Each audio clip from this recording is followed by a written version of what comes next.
understand the history behind the Black Nazarene and the devotion to it, we're now joined by Father Aris Sison, the rector of the Immaculate Conception Cathedral of Cubao, and sociologist of religion, Dr. Jail Cornelio. Good morning, Father Aris, and good morning, Jail. Thanks for joining us today. Good morning. So let's start first with you, Father Aris. Can you give us a brief history of how the Black Nazarene ended in the Philippines? According to stories, this was carved by a Mexican artist and was brought to the Philippines in the 1600s. I think first it was in the Church of St. John the Baptist in Intramuros, and then was transferred to its present site in Quiapo. But the procession, the January 9 procession, started just a few decades ago. Yes, it's called traslacion. That means the transfer from the church in Intramuros to Quiapo. Okay, so that was basically the reason. They just wanted to reenact it. Yes. And that's how it all started. Also because traslacion seems to be an old Spanish term for procession.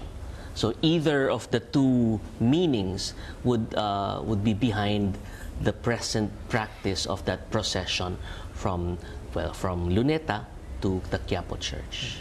Now, Jail, Filipinos have this panata, panata nila na mag-a-attend sila, panata that every January 9 they have to be there. Where does that stem from? Why do we have that belief? Father Aris and I were talking about this just now, and much of it, I think, operates for sociologists of religion, the idea that religion is also sometimes transactional. What does that mean? So meaning, I seek the Lord's favor, and then in return I do something. And I think panata operates much in that kind of agreement, that when the Lord provides me with something, I have this devotion to do this.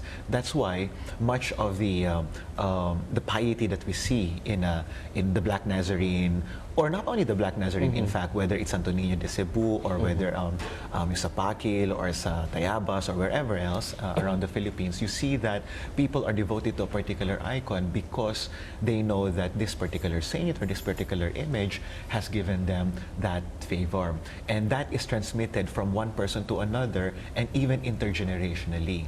So my view is that the enduring appeal of the Black Nazarene as an icon is necessarily dependent on how the miracles are encountered, not just by one person, but by the succeeding generations. So even children. That's why with children, we have to encourage them to be religious, but at the same time be cautious that it's not safe to bring your children to a mass gathering like this one. But people do anyway. Yeah. But Father Aris, given that, what does the Catholic Church have to say about this particular devotion? Now, some are saying that it should be more solemn. They have their own. They have their own interpretation. But what does the Catholic say about this? We call this folk religiosity. It is not the official worship of the Church, but this is the people expressing their faith, their religiosity. And several of the archbishops of Manila have already said that in order to understand the devotion to the Black Nazarene, one has to be a devotee. Because it's different when you're looking at it from the outside. But when you're there, when you're one among them, then you understand why they have the panata and why it's so deep in each of the devotees. Yeah, speaking of this panata and this belief that touching the image would bring about miraculous events in their lives. But is it really necessary? Does one really need to touch the image of for example, the Black Nazarene?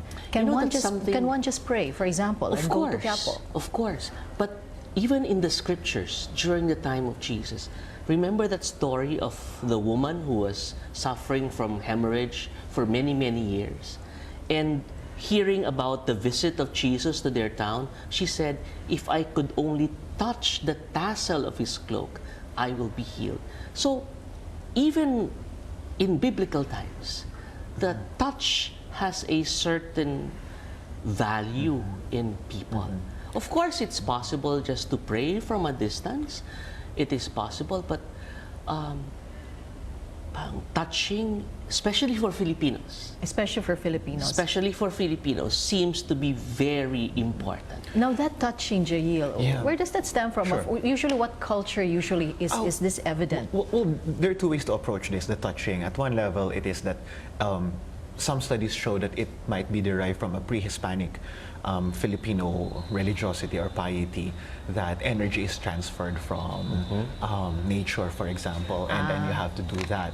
So my own studies, for example, in Quezon, demonstrate this and have shown this. But at the same time, I also want to relate it to the fact that Filipino Catholic piety also operates in terms of one's relationship with the particular icon. So the Black Nazarene is not just God, but he could also be a brother, or he could also be a father, he could also be someone how you that see I could it. relate it. Yeah, yeah. So in Bicol, we see that the same pattern. The Apang Hinulid, for example, the dead Christ is seen as someone that I am related to. So there's that intimacy that operates within that piety. Now, there are different miraculous statues all over the Philippines, miraculous sites. How does one choose? Is it like one choosing or the other way around? I mean, how does one become, for example, a devotee of the Santo Niño in Cebu or a devotee of the Black Nazarene? How does that come about? I think it's passed on from one generation to another. I think it's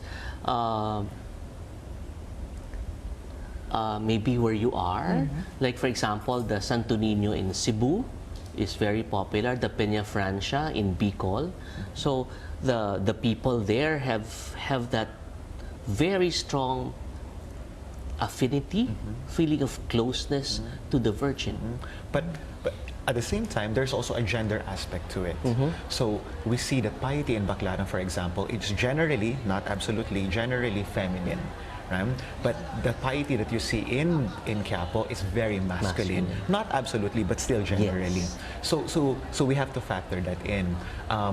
This is rowdy because it demonstrates the masculinity of the participants. In fact, one anthropologist, my friend, who's based in London, si Paul Tremlett, he argues that when men are here, they encounter God through the invincibility that they have there. It's very competitive, right? To be able to reach for the rope, for example, or to even to throw in your towel. Yeah. It takes a lot of brawn. You're right, because Yeah. if, for example, if it's Yes. the Feast of the Immaculate Conception, we won't be expecting this. It's True, usually that's very more true. women, and Very then it's true. usually more prayerful So- or something like that.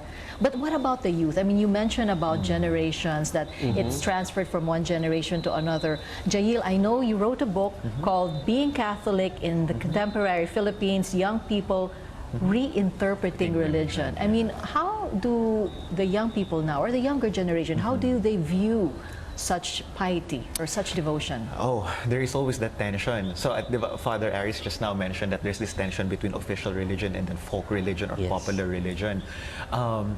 In my research, many Catholic youth are also wary of not just popular religion as such, but also of the institution. One key sentence or one key idea that I have in the book is that for many young people, right living is more important than right believing. What does that mean? So I've encountered a lot of Catholic youth who would rather volunteer for a relief operation than go to church on a particular Sunday, for example. So yes, we might see that young people may be participating in events like this, but that is not the sukatan or the measure of being Catholic these days. That's why my argument is that they are reinterpreting religion in other ways. In other ways, but not necessarily not Yeah. believing in it already, not necessarily not believing in it, but the practices The may practices change. are changing, yes. The piety is changing. Okay, so Father Aris, I think- do you see that? Is it, for example, participation in church activities or procession dwindling? Because piety is one aspect of religiosity. Going out and serving the needy, for example, is another. Like the devotion to the Black Nazarene has at times been criticized, saying it's just me and God, no connection to my neighbor. So I think it was Cardinal Rosales, the former Archbishop of Manila, who kept encouraging the people that after your devotion to the Black Nazarene, go out and help your neighbor also. So these are things we have to emphasize. And while the devotion is very good, we are always called to grow and understand our faith better, live our faith, share our faith with others. How would that be, in the future? What would happen now to this particular devotion, given that these practices, you mentioned something about, being able to touch the image, but through your research, you found out that they have a different interpretation of how they want to show their emotion. What will happen now to this kind of devotion? To be honest, I think the general condition of Catholicism in the Philippines is that it is diverse. It is as diverse as it gets. You've got El Shaddai on one hand, you've got Bo Sanchez for the middle class, and then you've got popular piety like this. Many people think that as societies, and sociologists have thought in the 20th century that as societies modernize, religion is bound to fade away. That's called secularization theory. It's not really happening in many parts of the world. In fact, it's only happening perhaps just in Europe, and certainly not in Asia and in the Philippines. What we are seeing here is that religious formations are happening across, among different groups, based on class, based on gender, based on generation. So therefore, the enduring legacy of Quiapo, for example, is necessarily dependent on whether that piety approaches the aspirations and the needs of people. When that piety loses that flair, you can expect that kind of devotion to fade away eventually. And then people will look for or will demand something else. The homo religiosus argument that man is inherently religious. So what's your message to the devotees or to the Catholics for today, Father Aris? This is a very important part of our religiosity as Filipinos. And this is a reminder for all of us of the closeness of God to us. During Christmas, we heard that beautiful message that the Son of God is called Emmanuel, God with us. God is present to us, and precisely the Black Nazarene is one such sign of how the Filipinos feel the closeness of Jesus to them. So this is something that we should cherish, and that the child who was born on Christmas Day did not remain a child. So in the same way, we are also invited to grow in our faith and mature in our faith. Okay. So thank you so much for joining us this morning and enlightening us with your this new view that came about from the younger generation. Of course, Father Aris, thank you so much for blessing our show this morning. Thank you. That was we were just speaking with Father Aris Sison, Rector of the Immaculate Conception of the Cathedral of Cubao, and sociologist of religion, Dr. Jail Cornelio.